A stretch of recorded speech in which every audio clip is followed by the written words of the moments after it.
Bueno, saludos a todas las personas que nos acompañan hoy en directo y que en el futuro van a estar viendo este video a través de nuestro canal Somos Profesores Telecolombia de YouTube.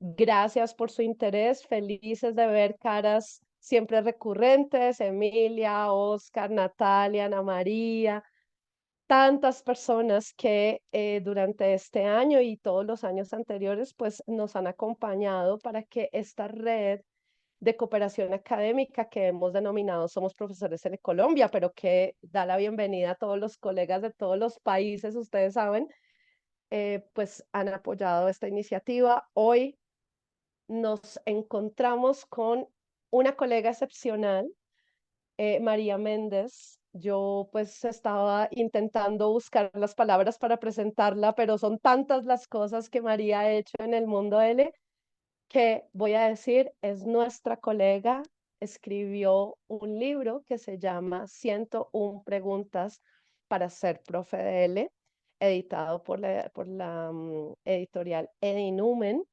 y hoy nos está regalando, compartiendo su tiempo y queremos agradecerte, María, por aceptar esta invitación y a todos por estar aquí. Por favor, cuéntale a la gente quién eres tú. Bienvenido. Buenas tardes. Pues soy una profesora excepcionalmente enferma, así que si veis que me da la tos o algo, no os asustéis, porque estoy con una gripe importante.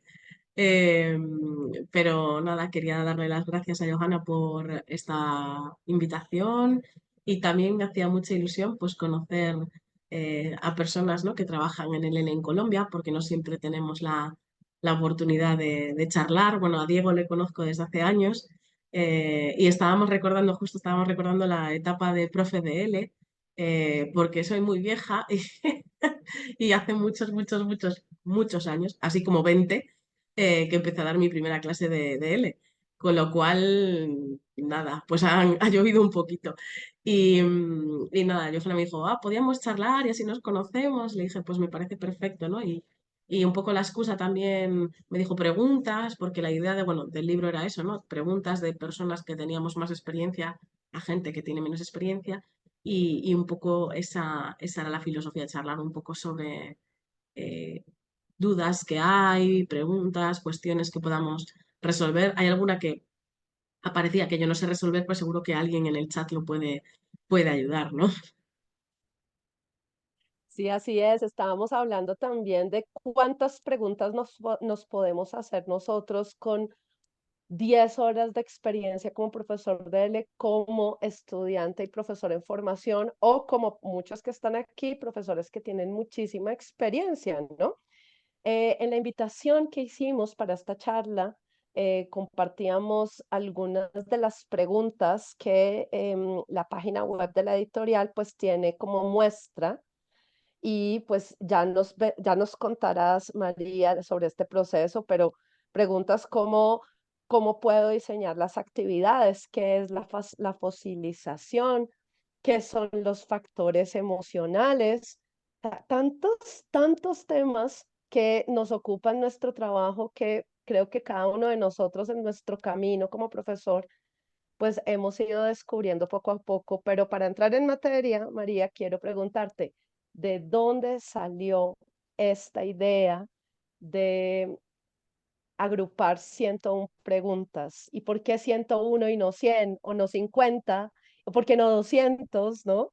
Cuéntanos un poco sobre ese proceso con que arrancaste esta idea, por favor. Yo creo que lo del 101 era para hacer la broma, ¿no? Porque es que es eso, podrían ser menos, podrían ser más, pero en algún lugar había que poner el límite. Y podíamos poner 99,99 como en los precios, pero 101 parecía más adecuado, ¿no? Es un libro de iniciación. Por supuesto, aunque sea de iniciación, hay muchos temas muy profundos. Las estructuras de las preguntas siempre son las mismas, ¿no? Presentación del tema, presentación de temas básicos o conceptos o teorías básicas y luego un poquito más de profundización. Y luego hay bibliografía recomendada, ¿no? Porque son preguntas para abrir un poquito el melón, como tú dices, ¿no? Es que hay un poco de todo. Surgió un poco de esa cuestión de muchos años de hacer formación de profesores, donde todas las preguntas eran recurrentes, ¿no?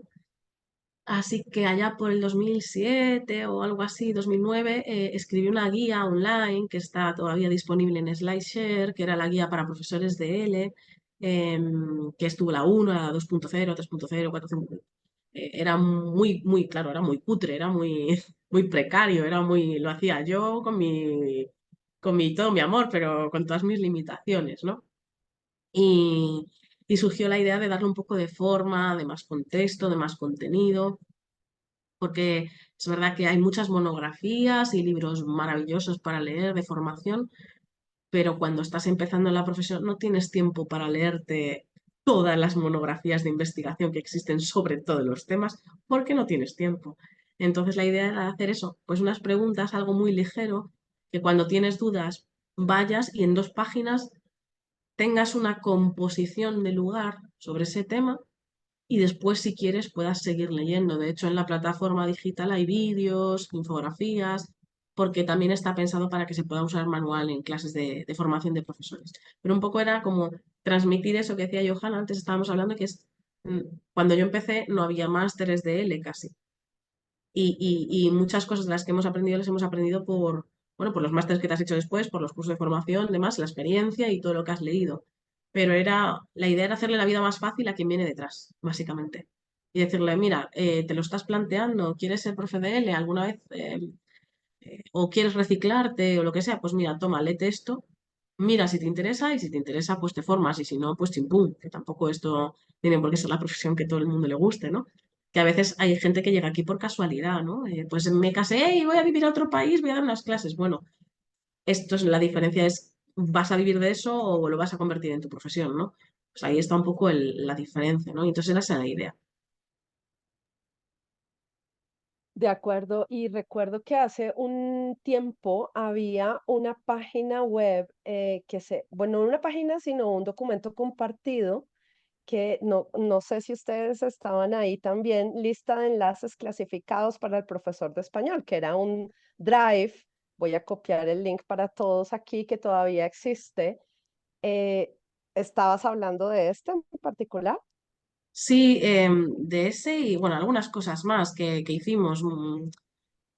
Hicimos muchas cosas durante mucho tiempo, pero, pero yo qué sé, fueron años trabajando, haciendo diferentes proyectos. Hay muchísimas cosas que quedaron. Bueno, con Profe DL también hicimos muchísimas cosas, así que hay un poquito de todo por ahí.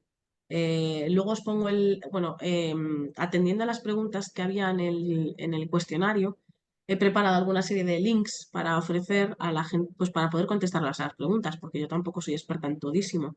Hay una pregunta sobre la inteligencia artificial en el aula de L y yo la verdad no la he usado todavía y tengo mis muy serias dudas de cómo hacerlo.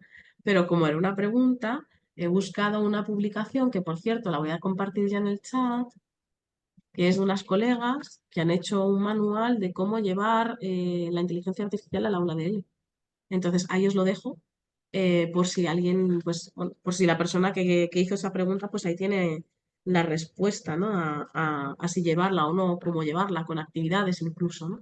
Esa era la idea, hoy aprovechar pues para las preguntas que tenía la gente, pues poder contestarlas poquito a poco. Vale, pues María, volvamos un poco al tema de la publicación, porque, claro, podemos imaginar que surge de los razonamientos, de las conversaciones, de las preguntas que como formadora de profesores, pues te han surgido o han surgido en los profesores en formación. Entonces, para arrancar, ¿cuál es esa pregunta que más recibes de tus estudiantes en formación? Porque ya la habíamos visto ahí en las preguntas que los colegas pusieron en el formulario y no sé si es esa, pero es necesario conocer inglés o conocer otras lenguas, saber hablar otras lenguas para poder ser profesor de L. Y arranquemos por ahí hablando de esas preguntas, las más recurrentes. Y a propósito de las preguntas, seguimos con el tema de la gradación. Si hay 101 preguntas, vamos de lo más básico a lo más complejo en el libro. ¿Cómo lo desarrollaron? Sí, lo podemos hacer así, me parece bien. Las preguntas en el libro están en 4 bloques. Algo general, institucional, pues sobre todo con una perspectiva crítica, descolonizadora de la enseñanza, no etnocentrista de la enseñanza del español, para criticar un poco el discurso panhispanista de la Real Academia también, del Instituto Cervantes, porque al final muchas instituciones intentan hacer negocio con la enseñanza y crean una serie de jerarquías que no me parecen apropiadas. Entonces, primero hay un poco una reflexión crítica sobre lo que implica la enseñanza de un idioma en el mundo, cómo se enseña, desde cuándo se enseña, por qué se enseñan lenguas extranjeras de manera general, para que tengamos una perspectiva crítica, porque al final enseñar una lengua a veces es una forma de conquista cultural y no puede ser eso. Las lenguas tienen que ser, o su enseñanza tiene que ser puentes entre culturas. No se pueden percibir como imposiciones culturales o imposiciones, porque al final es el discurso de si no hablas inglés no vas a tener trabajo. Mira, no, pues igual me sale más útil hablar portugués porque tengo Brasil al lado que no hablar inglés, ¿no? Por eso es que siempre esta idea de que el inglés es la única lengua o de que el español X, pues hay que romper un poco primero esos mitos para después poder eh, trabajar de una forma más crítica. Vaya esto por delante, porque la pregunta que me hiciste, Johanna, es, ¿hay que saber inglés para enseñar español? No es obligatorio, obviamente, pero cuantos más idiomas hables, mejor. Uno, porque vas a estar más cerca de tus estudiantes, porque vas a entender mejor las dificultades que tienen. Si tus estudiantes normalmente son angloparlantes, pues tiene más lógica que hables su idioma, porque vas a explicar mejor sus estructuras, vas a poder buscar mejores equivalentes, vas a pasar por las dificultades que ellos han pasado, con lo cual vas a entender mejor su proceso psicológico, porque al final los estudiantes son personas, no son solo sillas. Entonces tienes que entender un poco también esa parte de la parte contrastiva de idiomas, ¿no? ¿Es necesario aprender obligatoriamente inglés? Bueno, pues lo digo, depende de dónde vayas a trabajar y con quién vayas a trabajar. No necesariamente tiene que ser inglés. Había una pregunta, ¿es necesario aprender el idioma del estudiante? Obviamente, si tienes estudiantes de 20 países, no puedes estudiar 20 idiomas, pero sí puedes mostrar una sensibilidad, enterarte un poquito de su lengua, cómo funciona un poquito, para prever alguna dificultad, para que vean que eres una persona intercultural, que te interesa la diversidad lingüística. Yo estoy estudiando ahora coreano y me diréis, ¿por qué? ¿Y por qué no? Es lo que me dice la gente. Yo he hecho cursos de árabe, de farsi, de armenio, de ruso, de ucraniano, de rumano, de gaélico irlandés, que lo hablan 4 gatos, me da igual, pero ¿por qué no voy a aprender eso? Pues te hace una persona más culta, más abierta. Yo viví en Japón, aprendí japonés, bueno, no sé, he estudiado portugués, italiano, francés, etcétera, pero al final lo que te hace es entender lo que te cuesta a ti. Por ejemplo, yo ahora que estoy en mis clases de coreano, sufro un montón lo mal que explica mi profesora, no tiene formación de didáctica, no tiene ni idea de cómo se enseña un idioma y digo, joder, es que lo hace todo mal. Entonces me hace a mí más consciente de cómo no hacer las cosas en clase, porque realmente habla demasiado rápido, no vocaliza, nos enseña el vocabulario de manera aleatoria, pero aleatoria quiero decir que el otro día aprendimos la palabra urraca, que estamos en A1, que no sé preguntar dónde está el baño y me han enseñado la palabra urraca.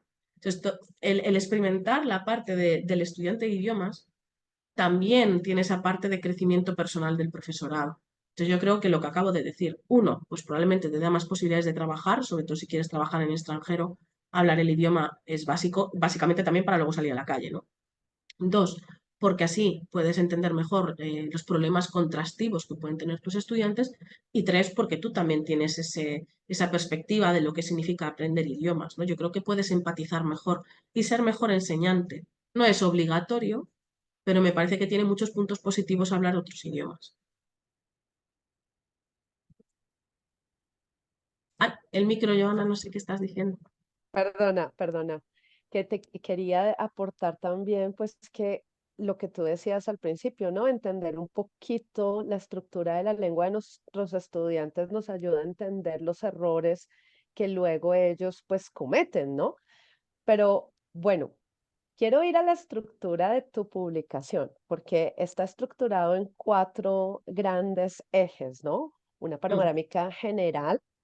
Luego quisiste hablar sobre aspectos profesionales, luego sobre aspectos didácticos y finalmente aspectos lingüísticos. ¿Cuál es ese apartado más grande? Em, bueno, estoy mirando que está entre el de didácticos y lingüísticos, ¿no? Obviamente, la panorámica como general, como decía, son 10 Mm, preguntas. Pues yo creo que son cuestiones que cualquier persona, bueno, es una pregunta que aparecía por ahí, también podemos hacer check en ella, ¿no? Es entender qué es la lingüística, qué es la lingüística aplicada, por qué hay que especializarse, por qué hay que tener formación. Una de las preguntas es, si quiero ser profesor, una de las preguntas del cuestionario era, si quiero ser profesor de L, tengo que formarme. Pues es que te tienes que formar para ser panadero y te tienes que formar para ser cualquier profesión. Lógicamente que hay que formarse. Cuanto más te formes, mejor harás tu profesión y más profesional serás. Porque ahí lo sabemos. Yo creo que todas las personas bueno, en general con cualquier profesión, pero con los docentes, yo creo que todo el mundo sabe cuándo una persona es profesional o no. Porque todo el mundo puede tener un mal día o puedes no saber explicar una cosa. Pero tú sabes cuando alguien es organizado, sistemático, prepara una clase, que luego puede salir mal. Eso es normal. Pero quiero decir, se nota cuando alguien es profesional y sabe de lo que habla o cuando va por ahí porque sí. Entonces, yo creo que hay que tener una perspectiva global de lo que implica la enseñanza de idiomas, lo que estábamos viendo. La pregunta que me decías, Joana, ¿qué preguntas suelen hacer mucho? Yo no sé si tanto los profesores como los estudiantes. ¿Cuánto tiempo necesito para aprender español? ¿Sabes? Y es como, hola, esta pregunta es como, yo soy gallega y siempre me dicen que soy muy como poco concreta, pero es verdad, es que no hay respuestas fáciles. O sea, que cuando alguien te da una respuesta fácil es porque te quiere vender algo. Normalmente las cosas son muy complejas. ¿Cuánto tiempo tardas en aprender español? Pues depende. Depende de la lengua materna que tengas tú. Depende de cuánto tiempo le vayas a dedicar a las clases. Depende de si estás en inmersión o no inmersión. Si escuchas la tele o no escuchas la tele o si tienes vecinos con los que hablas. De si se te dan bien los idiomas o no. Que si tienes problemas o patologías. Es que no hay una respuesta fácil. Entonces, todas esas precauciones, todas esas explicaciones de sensatez que yo creo que a veces faltan, ¿no? Es igual que lo dice cuando hay muchos anuncios de trabaja como profesor de español, se buscan 100.000 profesores de español en Francia. Esto es mentira, esto es una especie de neoliberalismo aplicado a un discurso de marketing de la enseñanza de idiomas muy cutre. Sí, se necesitan profesores, pero no se necesitan profesores que no tengan formación o gente que no sepa enseñar. ¿Cuánto quieres ganar? Porque claro, o sea, si quieres trabajar por 5 euros, 5 euros a la clase o 5 dólares por hora de clase, no sé si vas a poder comer o tener una vida digna con eso, ¿no? Entonces tampoco podemos prostituir la enseñanza del español porque cualquier persona hable español, porque lo que decía antes, o sea, mi profesora habla coreano, estudió traducción coreano-español, pero no tiene ni idea de enseñar idiomas. Entonces hay que entender que esto es una profesión. Entonces el primer bloque, Joana, era por eso, ¿no? Esa panorámica es, ¿qué es esto? ¿Qué es la enseñanza de idiomas? Que no es sentarte porque seas nativo y enseñar, porque eso no es verdad. Tú pones a cualquier nativo a explicar un ejemplo y le dices, explícame por qué se puede decir, como no está mi primo no voy o no voy porque no está mi primo. ¿Por qué no puedes decir por qué no está mi primo no voy? O sea, eso si no tienes un conocimiento de la gramática del español no lo puedes explicar. Pero además, súmale el que luego hay que hacerlo didáctico para gente que no es nativa. O sea, que luego hay gente que hace explicaciones gramaticales que se las harías a un nativo, pero tienes que saber cómo enseñar eso a gente que no está eso en su idioma, ¿no? Entonces, el primer bloque era todo esto, entender que esto es una profesión y sus particularidades. El segundo era de aspectos profesionales, que hay algunas preguntas sobre ello. Voy a aprovechar para una de las preguntas que decían es, ¿en qué plataforma puedo buscar ofertas de empleo? Em, claro, en cada país hay unas plataformas diferentes, ¿vale? O sea, no se puede generalizar. Eh, si tú te quieres ir a trabajar a Japón, tienes que ver las plataformas de empleo de Japón porque además son súper herméticos y no publicitan nada. Pero de manera general, voy a ponerlo en el chat, si hay una página que seguro que ya conocéis, pero si hay una página que sea una página de referencia para cualquier profesor de español como lengua extranjera, es todo L. Es la página que más visitas tiene del mundo sobre cuestiones del L y tiene una pestaña, una aplicación, una parte sobre empleo. Y creo que es una de las que están más actualizadas del mundo.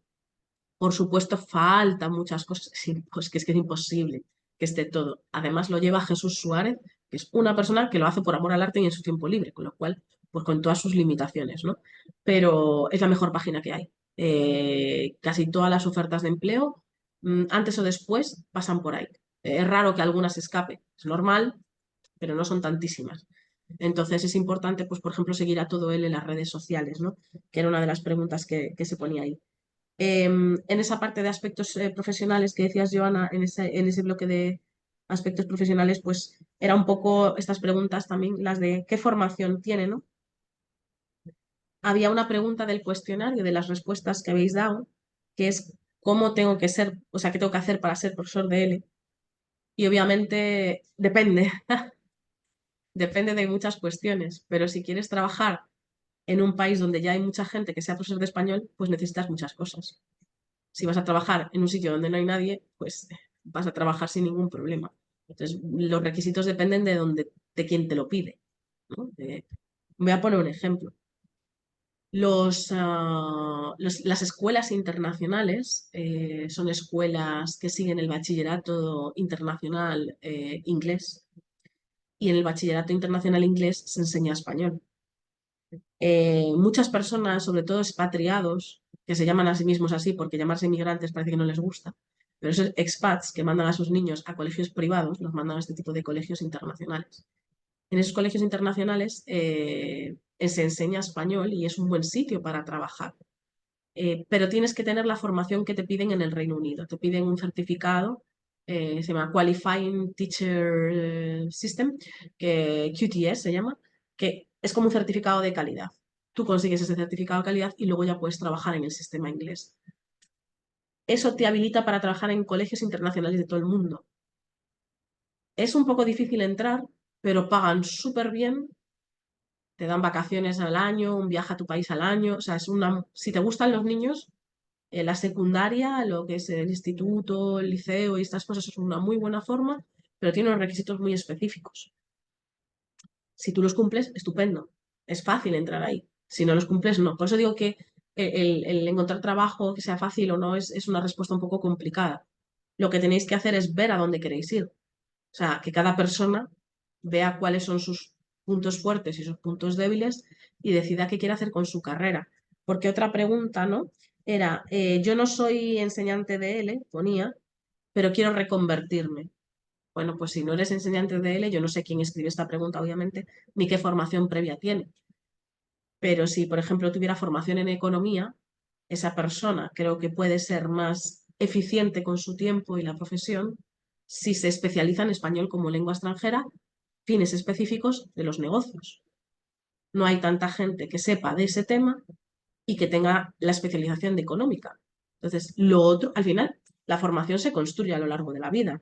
Tú eres economista y quieres enseñar español como lengua extranjera, fantástico, pues vas a ser un profesor excelente de español lengua extranjera, de asuntos económicos, negocios, lo que sea. Entonces, cada quien tiene que ir dibujando un poquito su camino, ¿no?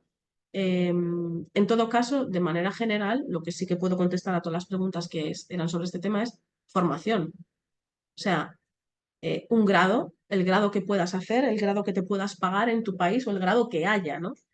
Un grado. Si pudiera ser un grado de lengua española, un grado de traducción, pues mejor que mejor. Después un posgrado, un máster, una maestría de enseñanza de lingüística aplicada, de lingüística en general, que también es útil, o de lingüística aplicada o enseñanza del español como lengua extranjera en particular, mejor todavía. Ya tienes un camino de formación muy profunda y luego pues especializarse con cursos, seminarios de formación, talleres de pues la enseñanza de fonética, la enseñanza de la pragmática, dificultades del español para sinohablantes o lo que cada quien quiera llevar su camino, ¿no? Si quieres enseñar a niños, pues enseñanza de español para niños. Si quieres enseñar online, pues hazte cursos sobre eso.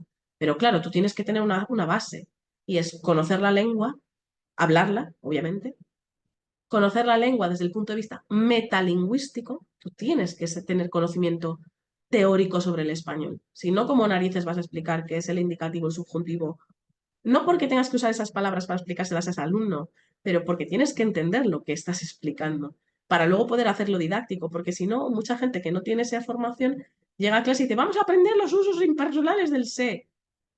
¿Qué forma de explicar es eso? Eso no es una forma buena, no es una forma para una persona que no es nativa, no es el objetivo hacer estudiantes filólogos, salvo que sea lo que estás haciendo. Ojo, que hay gente que enseña español para filólogos, ¿vale?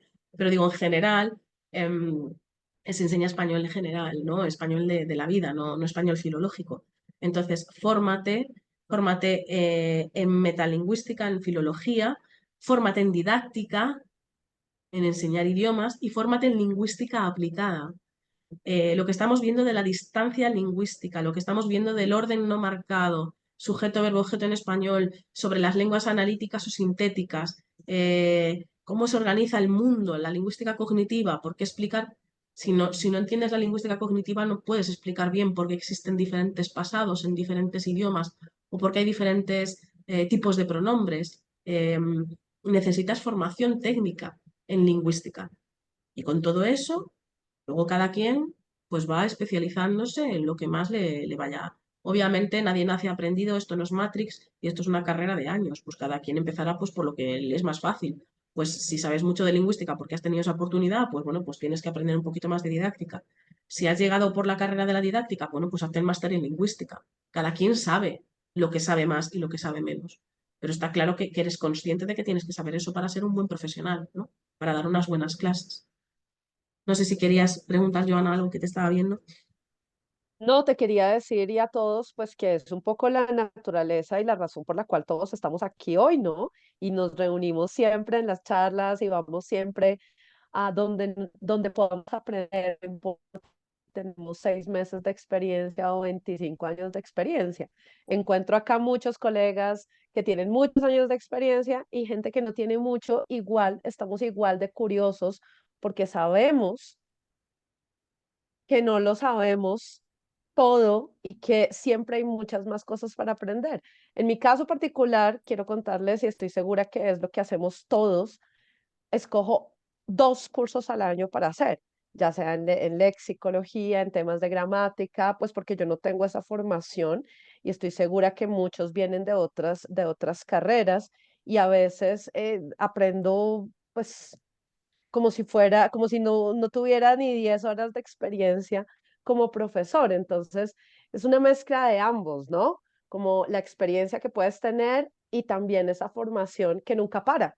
Por eso los cursos de formación continua y todas estas charlas que hacemos, y valga pues la cuña de decirles en la página, en el canal de YouTube de Somos Profesores de Colombia, tenemos todas las charlas que hemos hecho que a la larga es pura formación básica de todos esos aspectos que estoy segura que María pues ha tenido en cuenta en este libro, ¿no? Que a veces creemos que sabemos y realmente no sabemos y es lindo tener esa curiosidad permanente que creo que es en la naturaleza de todos los que nos dedicamos a la educación y pues a la enseñanza de lenguas, ¿no? Ser curiosos y que nunca pare esa curiosidad y la generosidad con la educación, que me parece que también es el corazón de la publicación tuya, María. Sí, bueno, de todo lo que hago. Hablando de lo cual, me parece muy apropiado lo que has dicho, Joana, es eso, cada uno que se plantee su plan de formación. Que se haga un cursito 2 al año me parece más o menos aceptable, porque además no todos los cursos valen dinero, hay muchas cosas que son online gratuitas, ¿no? Y también leer, porque sinceramente creo que está infravalorado. La gente se dedica todo el día haciendo scroll en Instagram y claro, así luego nos va. Es que resulta que ser profesional cuesta tiempo y cuesta esfuerzo. Y hay que leer, hay que esforzarse, o sea, las cosas no vienen por ciencia infusa. Entonces, os voy a dejar unas lecturas porque también se relaciona con una de las preguntas que había, que es el Atlas de L. El Atlas de L es una publicación que empezamos a hacer hace unos años, unos profesores de L, en colaboración para ofrecer un manual de instrucciones sobre cómo trabajar y cómo desarrollarse como profesor en diferentes países. Y esto se enlaza con una de las preguntas que también habíais hecho, que es cómo puedo trabajar, por ejemplo, en Asia o cómo puedo trabajar en diferentes países. Cada país tiene su idiosincrasia, cada país tiene su historia, cada país tiene su sistema educativo e incluso su forma de pedir trabajo o los papeles que te piden. Entonces, en este atlas lo que hacemos es, país por país, ir explicando cuestiones básicas del país, desde su geografía hasta la tradición del hispanismo, entender por qué se enseña o por qué se aprende español en ese país, que es fundamental, porque eso te va a decir cómo va a ser la gente que te encuentres en clase. Hasta información sobre cómo se ponen las notas, qué manuales se usan, información sobre su lengua materna para que entiendas cuáles son los problemas que puedes encontrar si tienes estudiantes de ese tipo. Detalles culturales, ¿no? Que es fundamental. No sé si lo sabéis, por ejemplo, en Camboya, tú no le puedes tocar la cabeza a los niños, que es algo que hacemos todos como un síntoma de cariño, ¿no? Que haces, ay, ¿no? Pues le estás robando el alma. O sea, es una falta religiosa muy grave. Entonces, claro, somos muy ignorantes. O sea, formarse completamente en todo lo que implica la profesionalidad es muy amplio. Eh, este proyecto es gratuito, está abierto online, lo hacemos profes de L para profes de L de todo el mundo. Está el volumen 1 Europa Oriental y 2 Asia Oriental. Estoy trabajando ahora en el norte de África. Estoy trabajando en el próximo volumen que saldrá durante el 2024 y estoy revisando ya las publicaciones, los capítulos, estamos trabajando en ellos. Y ahí se explica, ¿quieres trabajar en Hong Kong? Pues te tienes que registrar en el Hong Kong Teachers Bureau. Pues cada país tiene sus cosas, ¿no? Pues esa pregunta que hacían, ¿cómo puedo trabajar en Asia? Pues a la persona que lo hizo, ahí está el volumen de Asia Oriental para que vayas país por país viendo qué piden, cuáles son las páginas de trabajo, qué oportunidades hay, qué documentos te piden, porque sabéis que a veces los piden con apostilla, traducción y demás. Luego, otra cuestión sobre la formación, que también venía relacionado con lo que acaba de decir Joana y con una pregunta que había, era sobre fonética. Decía, ¿cómo puedo enseñar fonética? Yo no soy especialista en fonética, he hecho cursos obviamente para poder enseñarla, pero no soy la persona más adecuada para responder a esa pregunta. Hablando y conectándolo con la formación, os recomiendo que sigáis estos podcasts. No sé si los conocéis, se llaman L de Lengua. Es un canal, una página de podcast sobre el español como lengua extranjera, segunda lengua, lengua de herencia, que lleva a Francisco Herrera, que lleva muchísimos años y que hacen más o menos cada mes una entrevista a un especialista en cada tema. Entonces, hay más de 150 podcasts, formación gratuita para especializarse. Así que os he dejado el link de los podcasts y además os he dejado el link como ejemplo, el de fonética, porque era una de las preguntas que había. Y así matamos dos pájaros de un tiro, ¿no? Sobre la formación que estaba diciendo Joana también muy bien, no siempre igual, pues a veces encontramos los cursos, ¿no? Había una pregunta sobre fines específicos y por eso también lo mencionaba antes, cómo enseñar fines específicos. Acabo de poner el link también en el chat. Leed, ahí están las actas de los congresos que hay de español cines específicos. No hay tantísimo publicado sobre español cines específicos porque es algo más o menos reciente o demasiado concreto a veces, pero hay 6 congresos mínimo que han dejado sus actas. Entonces, cualquier persona que se quiera especializar en el español de la diplomacia, el español de la aviación, el español del ejército, el español del económico, el español de la salud, pues hay ahí las actas de muchos congresos para leer, ¿no? Si hay libros, uno de los más recientes que yo conozco sobre el español fines específicos es ese que acabo de poner, se acaba de publicar hace poquito y supongo que por eso será el más actualizado, lógicamente. Es un libro que tiene una versión digital en ebook, porque era una de las preguntas que también me hacían, claro, porque no todos los libros llegan a Colombia. Bueno, es que ahora se venden los ebooks, con lo cual un ebook llega a cualquier lado, ¿no? Ese libro está en ebook, con lo cual si a alguien le interesan los fines específicos, ahí los tienen, ¿no? Y estoy tachando, voy tachando todas las preguntas que voy contestando de todas las que estaban las que hicisteis. Lo de trabajo. Son Dime, las dime, Yara. preguntas que ustedes pusieron en Sí, no, que son las preguntas que ustedes pusieron en el formulario. correcto. Y pues si bien no se pueden responder todas porque había preguntas que de pronto no tenía relación con el libro como tal, pues está María intentando como dar alguna respuesta porque son tantos, como decíamos, son tantos los temas a los que nos enfrentamos, que tú hablabas hace un momento acerca de la competencia intercultural, ¿no? llegamos a este trabajo sin saber nada del mundo, ¿no? Y esa competencia intercultural se desarrolla con la experiencia, con los años, con los estudiantes, aprendiendo cada uno de nosotros un poco más, ¿no? Pero me gustaría volver sobre también esa estructura del libro, María, que ya estábamos viendo desde antes. Estabas hablando de los aspectos profesionales. Ujú. em, y me gustaría ir al tema de los aspectos didácticos, sobre todo porque entre los colegas con quienes permanentemente pues tenemos encuentros, charlas informales, chats, gente con la que ni siquiera la conozco físicamente, pero con quienes hemos hablado. La pregunta para muchas personas tiene que ver también con la enseñanza en línea, ¿no? Porque pues ya desde antes de la pandemia, pues muchos trabajábamos en línea y teníamos, digamos, esta posibilidad, esta experiencia, pero la pandemia pues potenció y ya dijo, bueno, esto está acá, la enseñanza en línea está acá y esto está en Zoom y cómo vas a enseñar, ¿no? Y entonces viene los profesores que no se sienten preparados porque no tienen herramientas didácticas, digamos, digitales para compartir las clases o porque no se sienten muy a Justo gusto sobre sobre esos aspectos didácticos. Cuéntanos un poco sobre las preguntas que te hacen. Sobre la enseñanza en línea, os he puesto un artículo que publiqué hace unos años sobre cómo dedicarse a ser profesor de enseñanza de él en línea. Así que lo acabo de poner con recomendaciones de cómo plantear tus clases, cómo cobrarlas, política de cancelación, eh, cualquier cosa que, como cuánto tiempo dedicarle a cada aula, qué plataformas para publicitarse, para encontrar alumnos. Hay un artículo que escribí hace unos años y también os voy a dejar una hora sobre la desmotivación y enseñanza en línea que acabo de publicar eh, este año, sobre lo que hacemos mal cuando enseñamos en línea, porque desde el COVID enseñamos mucho más enseñanza en línea y los problemas que tenemos en clase son diferentes. Hay muchos que son comunes, pero otros son diferentes.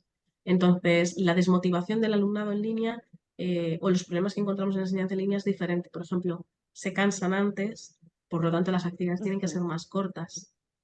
La calidad de los audios no siempre es tan buena, entonces los ejercicios de comprensión auditiva son a veces mejor mandarles los audios a ellos y que lo escuchen ellos en su ordenador en casa.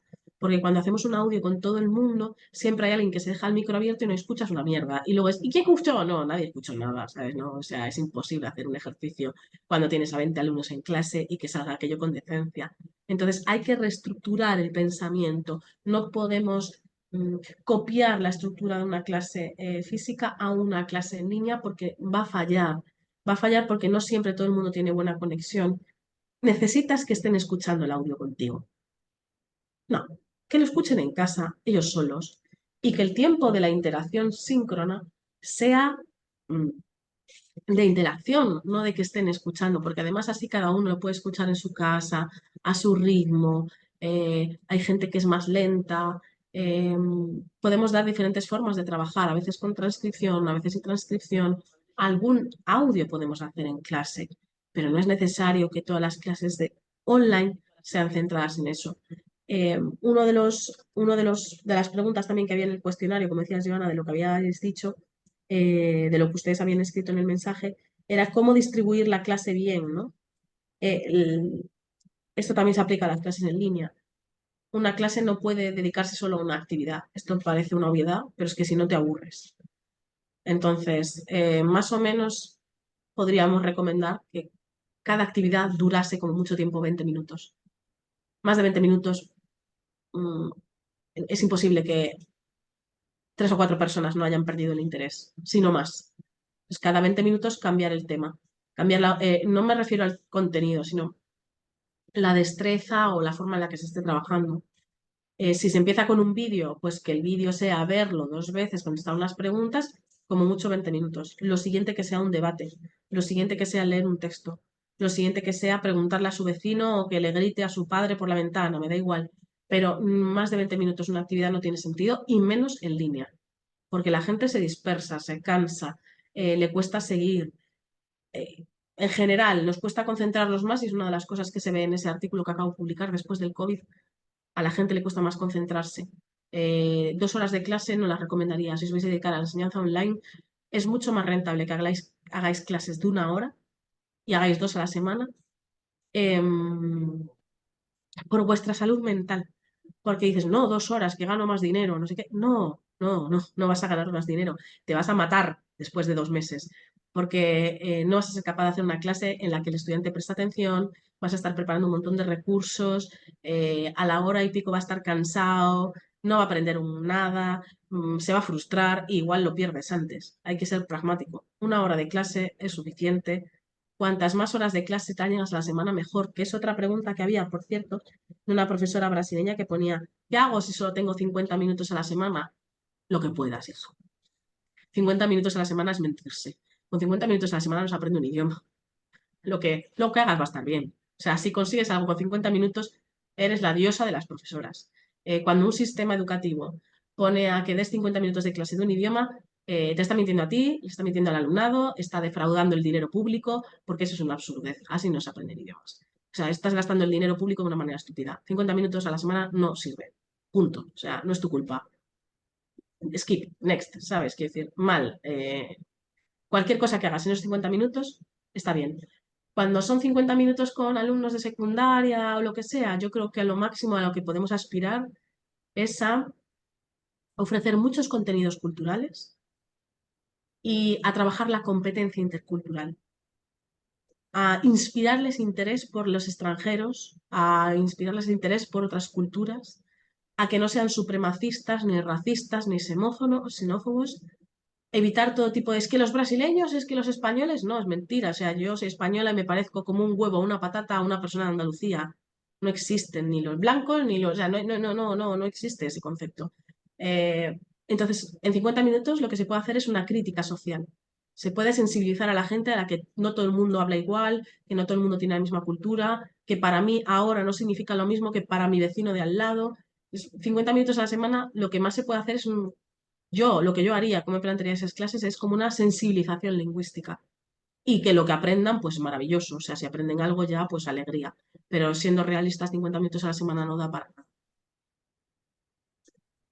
María, son tantas los aspectos que nos lleva nuestro trabajo y como todos pueden darse cuenta, pues María tiene un montón de artículos a los que podemos remitirnos. No quiero dejar de decir en esta charla que María Méndez pues es la editora de las revistas El UA y Esperia. Acabo de compartir sus redes sociales, pero eh, además de todos los artículos que has publicado en estos tiempos, quiero decir, acercamiento al fenómeno de la discriminación laboral en la enseñanza de español como lengua extranjera. Otro artículo, gramática afectiva en contextos de instrucción formal de español como lengua extranjera, publicado en Esperia, el anterior en Marco L. Otro artículo, la construcción de la identidad en el aprendizaje de español en la universidad. Otro artículo, las redes sociales digitales en la enseñanza del español como lengua extranjera.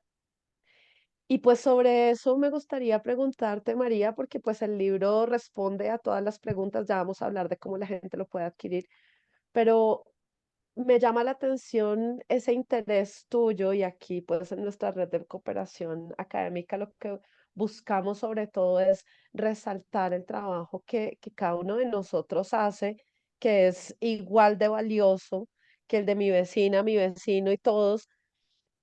¿Cómo podemos producir tantos artículos relacionados con nuestro trabajo?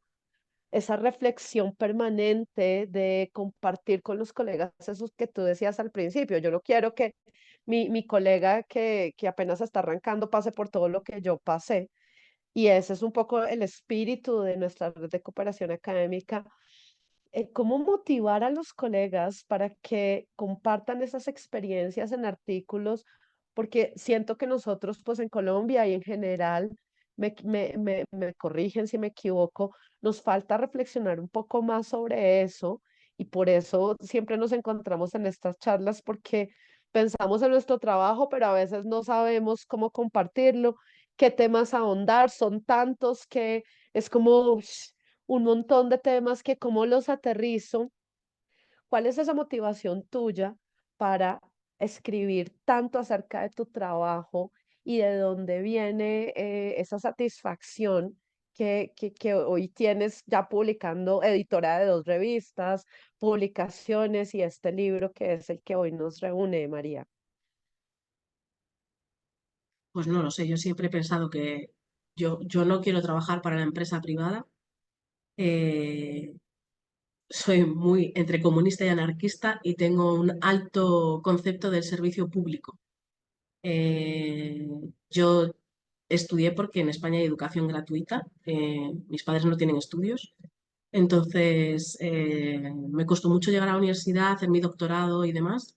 Y creo que es un éxito de la educación pública y que tengo que devolvérselo a quien tiene menos oportunidades o a quien no las tiene directamente, porque yo colaboro con muchos profesores, con muchos colegas nuestros que están trabajando en África o en otros países y intento ayudar, porque me parece que es una cuestión de decencia moral y de justicia social que la gente ayude. O sea, si no ayudas, eres mala persona, porque si puedes ayudar y no ayudas, tus prioridades en la vida están equivocadas.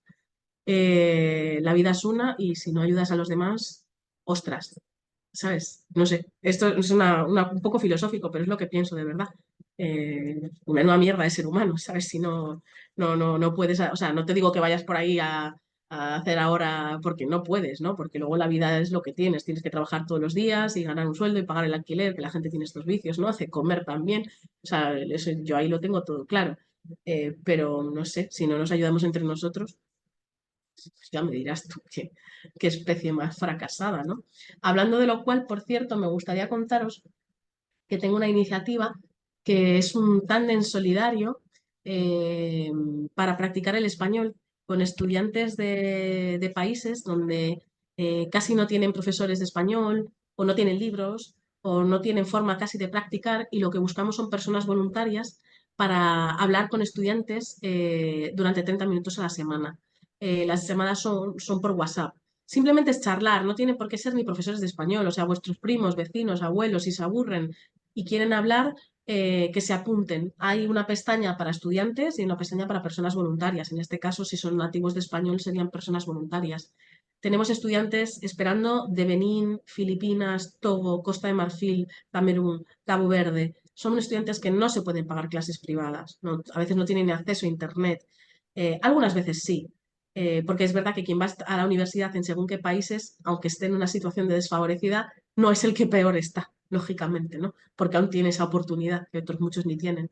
Pero es verdad que a mí me gustaría que, y es lo que tú me decías, ¿no, Giovanna? Pues yo creo que sería bonito construir una comunidad de hispanohablantes universal, de gente buena, que apoya a otros estudiantes, porque para mí eso son las lenguas, son construcción de puentes culturales, de romper estereotipos, de que conozcas a gente que no podrías conocer de otra manera. Entonces, yo creo que si te apuntas y te toca hablar con un estudiante de Costa de Marfil, pues probablemente vas a descubrir cosas que no se te hubieran pasado por la cabeza, ¿no?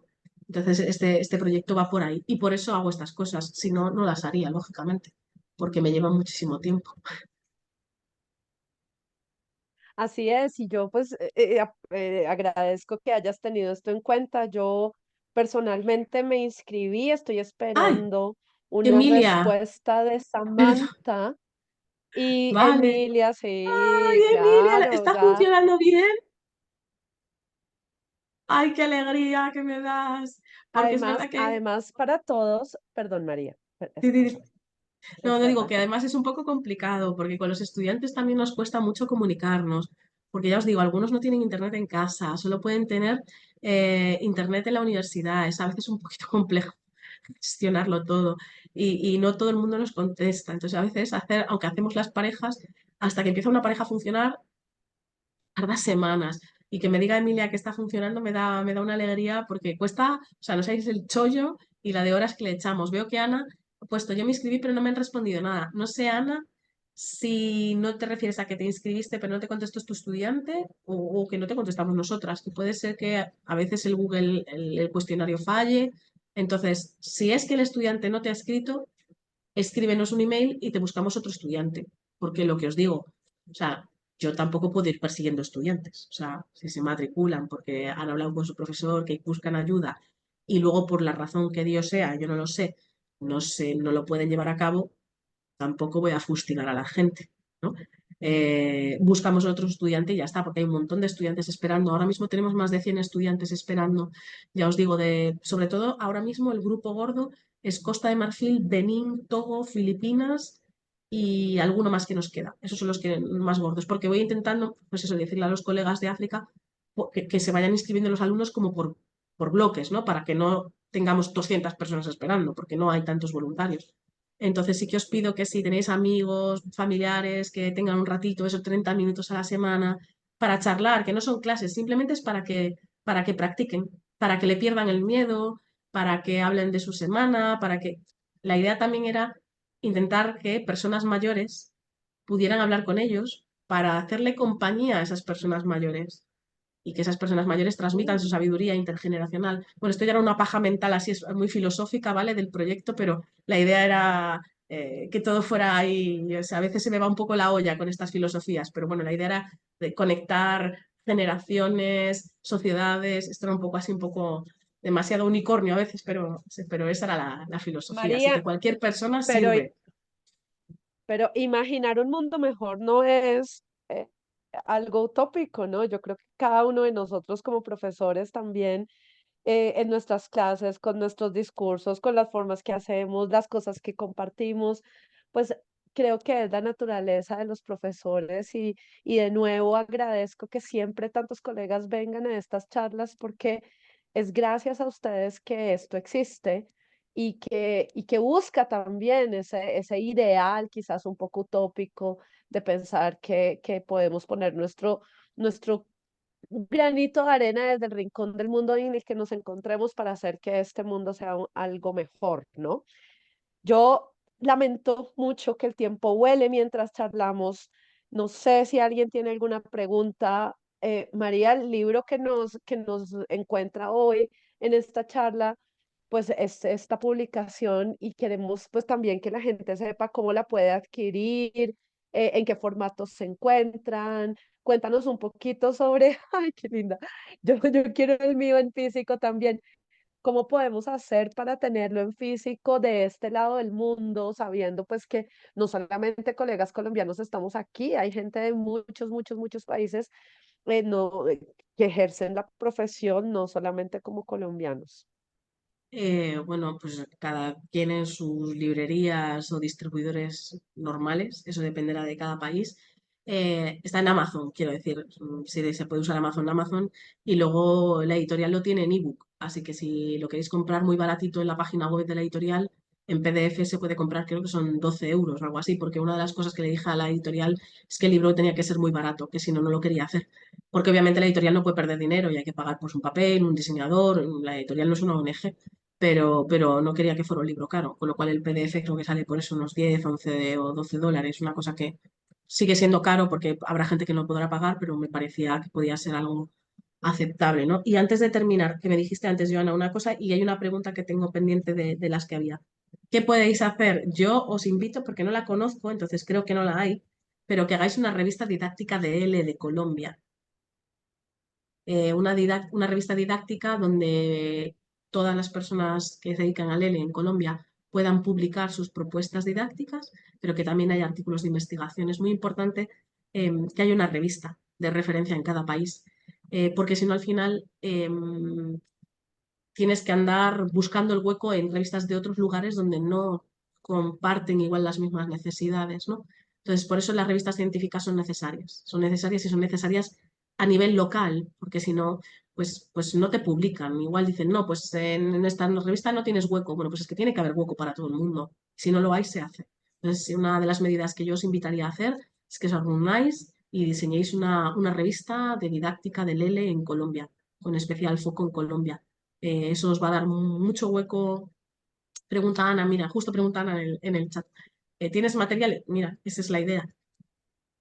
Que Claro. haya una revista donde haya esos materiales gratis y específicamente que sean con una perspectiva colombiana, ¿no? Están los trabajos muy bien, del Caro y Cuervo, que sí que es lo justo le iba a decir, Joana, gracias. Mira, el Caro y Cuervo está haciendo cosas. Yo estoy haciendo una cosa con el Caro y Cuervo, ya os la contaré cuando esté más adelantada. Y esto me lleva a otra pregunta que tenía pendiente y respondo rápidamente, que es qué hacer con las variedades del español en el aula. Enseñarlas todas. O sea, es artificial pensar que tú puedes enseñar solo un español. Es mentira. O sea, en cuanto escuchen una canción de Shakira y un vídeo de no sé quién, ya han estado expuestos a 3 variedades. Dicen, no, es que enseñar las variedades a los niveles iniciales les confunde. Perdona, porque cuando salgan a la vida real solo van a escuchar españoles de Castilla. A ver, qué absurdez es esta, menuda estupidez. Hombre, lo que no puedes hacer es enseñar diciendo listas de palabras. Se dice así en Argentina, se dice así. Eso no tiene sentido. Las cosas tienen que ser contextualizadas, pero todas las variedades son útiles, todas las variedades son válidas, todas las variedades son prestigiosas y todas tienen que tener espacio en el aula. Obviamente lo que no puedes hacer es decir, hoy el español en Colombia, hoy el español en Costa Rica. Eso no es enseñar idioma, volvemos a lo mismo, estás dando un conocimiento filológico. Pero tú, si pones un vídeo de gente de Argentina para hablar sobre las vacaciones, tienes que llamar atención y decir, vamos a hablar del tema de las vacaciones, pero fijaos que hablan diferente de lo que estáis escuchando normalmente. Esta gente es de Argentina y ¿sabéis qué? Pues allí se habla un poquito diferente. Pues hoy vamos a intentar ver alguna cosa de cómo hablan en Argentina. No hace falta hacer un máster sobre el español de Argentina en una clase. Cuando vayamos presentando poquito a poquito, claro, si no agobiamos, si no es absurdo, claro, es imposible. Pero esta idea de que satura a los alumnos, que les confunde y que no es práctico es mentira, porque luego ponen en la televisión o en el Netflix una serie de México, escuchan música de Costa Rica y su vecino es colombiano. Pues ya tienen como mínimo 3 variedades, ¿no? Obviamente lo que hay que hacer es poquito a poquito, paso a paso, mostrar eso y sobre todo, un discurso no supremacista, no colonialista. Y yo le estaba diciendo antes a Joana, en uno de los libros, no sé dónde lo tengo ahora, uno de los manuales que yo hago de español como lengua extranjera, una colección que he escrito que se llama Genial. Sabéis que muchos manuales ponen, en España se dice así, en Hispanoamérica se dice así. Y tú, hola, o sea, 300 millones dicen todo lo... O sea, me parece una absurdez épica. Entonces, ni siquiera en España decimos las cosas de la misma manera. O sea, es que es una obviedad de la lengua. Esto es mentira, es una mentira gorda y fea, además. Entonces, nosotros en nuestro manual ponemos heladera, nevera, refri y no me acuerdo qué es lo mismo. Punto. Porque tú no me puedes decir, en toda Argentina, júrame por Dios que en toda Argentina se dice heladera. No lo sabes. Es imposible, es mentira. No me mientas. Hay que tener una sensibilidad un poquito mejor y todas las variedades son útiles. Y aparte es como decir, en España, esa idea de en España. ¿Y qué pasa? Que en España no hay colombianos. No vas a escuchar nunca la palabra heladera en España. Mentira. Entonces, hay que superar todas esas ideas cerradas de lo que es una lengua. Por eso el libro empieza con esa sección de disclaimer, filosofía, de darle un poco la vuelta, ¿no? Porque es verdad que bebemos de una tradición del siglo XX un poco rancia. Yo creo que ya estamos en el siglo XXI y primero hay que desmontar algunas cosas, ¿no? Y por eso luego ya nos podemos meter en la enseñanza de lenguas de otra manera, creo que mucho más sostenible, como decías tú, no utópica, pero sí más bonita, intercultural, etcétera. Por supuesto, antes de que nos vayamos, ¿alguien tiene una pregunta para María? Dice Ana, el libro Yo he aborda tachado cómo trabajar todas, el ¿eh? léxico y Las la que estaban. variedad. Divina, gracias. La pregunta sobre el léxico, sí. De hecho, es una de las unidades que la pregunta era cómo enseñar vocabulario, ¿no era? Pregunta Ana. En el El libro, libro si os aborda cómo interesa, trabajar el léxico y la variedad del léxico. en el 101 hay preguntas sobre eso, pero no es un libro entero sobre ese tema. Te explico cómo hacerlo, pero es muy breve. Estoy editando un libro porque os voy a hacer un spoiler sorpresa. El 101 va a tener secuelas. No las voy a escribir yo, obviamente, porque yo no soy experta en todos los temas. Sería una absurdez pensar eso. hay un 50 de léxico en proceso. Entonces, una de las preguntas, una de las partes es de las variedades del español. Y estoy editando otra colección de libros por otra parte, que es sobre las variedades del español. Así que durante 2024 tengo noticias para contaros, salvo que me siga estando enferma como una rata, como estoy hoy, y llevo una semana sin trabajar y voy con un retraso de la leche, pero a lo largo del Y 24 estás saldrán. aquí y estás aquí con nosotros, cosa que te agradecemos enormemente, María, y de verdad, ojalá que cuando salga esa secuela de este libro, pues también puedas venir a este espacio para contarnos, para compartir. Por supuesto que no podemos abordar los temas de cada pregunta, pero sí es nuestro deber, eh, pues darle realce, resaltar, divulgar, dar a los colegas todo el conocimiento posible que tengamos sobre él, por las razones que tú ya comentabas. Y de verdad, para nosotros desde este lado del mundo, tenemos muchas preguntas, tenemos muchas discusiones. Ojalá que este 2024 sea el año donde podamos hacer un poco más de charlas centradas quizás en temas mucho más específicos y tratar cuestiones que todos los días nos damos como profesores, ¿no? Esta semana tenía una discusión larga con una colega sobre, ella es lingüista, yo no, eh, cómo le enseñas a un estudiante la diferencia entre salir y salirse, ¿no? Entonces hablábamos sobre cómo son esas visiones del mundo para poderle transmitir a los estudiantes esta sutileza de la lengua que a veces pues nos puede llevar a buscar una formación o una lectura en la que pues intentamos formarnos para contarle a los estudiantes lo que es, pero a veces olvidamos que nuestra visión sobre el mundo también puede ayudar a que los estudiantes entiendan un concepto u otro, más allá de no ser expertos en gramática, más allá de no ser expertos en léxico o en otro tipo de cosas que, como decías tú, pues cada persona tendrá el camino que desee tener. Entonces, bueno, Hablando súper, dime, Joana, un segundo, hablando de eso, Mari.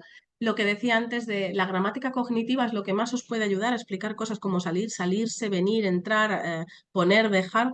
La gramática cognitiva es la respuesta para todo eso y hay un libro sobre enseñanza de gramática desde una perspectiva cognitiva.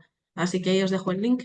Lo escribió Reyes Llopis con unos colegas y es un excelente libro que explica muy claramente cómo explicar las cosas desde una perspectiva cognitiva en la que te ahorras un montón de explicaciones raras sobre los pasados, sobre el subjuntivo, sobre las preposiciones, sobre las perífrasis verbales. Está todo muy bien explicadito y es un libro maravilloso. Y bueno, y tu libro también lo es. Ojalá que las personas pues vayan a la editorial, lo adquieran, lo compartan, nos den alguna reseña. Compartí en el chat la reseña que se escribió para Marco L. sobre este libro. Y pues nos veremos próximamente, María, cuando tengas para contarnos un poco más de lo que vienes haciendo y pues ojalá que se nos cumpla el sueño un día de eso que hablábamos al principio, ¿no? Cómo podemos hacer un bloque, no solamente de Colombia, sino del español en general, ojalá en América, con Es que todos los colegas que estábamos tantos nos han ayudado. hablando justo antes de que os conectaseis el resto, estábamos hablando de que cuáles son los caminos, ¿no? Y uno sería hacer el primer Congreso Internacional de la Enseñanza del Español como Lengua Extranjera en Hispanoamérica. Y que sea de voz y organizado por personas de ahí y que hable de las necesidades de ahí, ¿no? Que es una parte muy potente del mundo y que falta esa visión un poco más hispanoamericana muchas veces, ¿no? Entonces eso sería, pues, como objetivos, ¿no? Eso y la revista. María, gracias. Y seguro que en este 2024 y los años que vienen, con el apoyo de todos los que están aquí, los que nos ven en diferido, quienes nos apoyan, quienes intentan conectarse y no pueden, quienes han escrito artículos para la página web, quienes tenemos, por ejemplo, la idea de hacer un curso sobre enseñanza de léxico aquí en América versus lo que se está haciendo en otro país y hacer un balance como que puede ser mejor. Bueno, Hay tantas cosas para hacer. Gracias a todos por estar aquí en Muchas esta última gracias. charla de no, María, a ti gracias por todo, por tu generosidad. Todos estamos, sé que hablo por todos mis colegas, por supuesto pueden abrir el micrófono para hablar y, y estoy segura que nos vamos a volver a encontrar y vamos a seguir construyendo esta red de cooperación académica con los colegas que donan su tiempo, su trabajo, su conocimiento, su generosidad. Y a ti gracias y a todos por estar aquí y nos encontramos en 2024 en otra charlas L Colombia de esta iniciativa. Somos Profesores L Colombia, una red de cooperación académica en la que todos son bienvenidos. Por favor, recuerden seguir a María en sus redes sociales y a nosotros en nuestras redes sociales, Instagram, X, Y feliz Twitter, año, Facebook, que ya YouTube. ¡Feliz año a todos! Sí. Y que el próximo año nos traiga más actividades. Luis, Sandra, David, Stephanie, Regine, Natalia, Ana, Emilia, Ana, Yolanda, Fernanda, Genoveva, Lina, Iván, Francisco, Ana María, Erika, Oscar, Carolina, Fernanda, todos y todas, mil gracias por creer en esta iniciativa y a ti, María, por tu generosidad. Vamos contad, a compartir Joana, todos los conmigo. links. Ya sabéis Sí, que podéis contar conmigo para lo que queráis. Yo me apunto, pues lo, queda fatal decir esto porque suena feo, pero yo me apunto a un bombardeo. Muchas gracias. gracias Feliz a año. todos y a Bendiciones. todas. Cuídense Muchas mucho. gracias. Abrazos y que el 2024 sea un año hermoso para todos. Chao. Gracias. Cuídense mucho. Chao.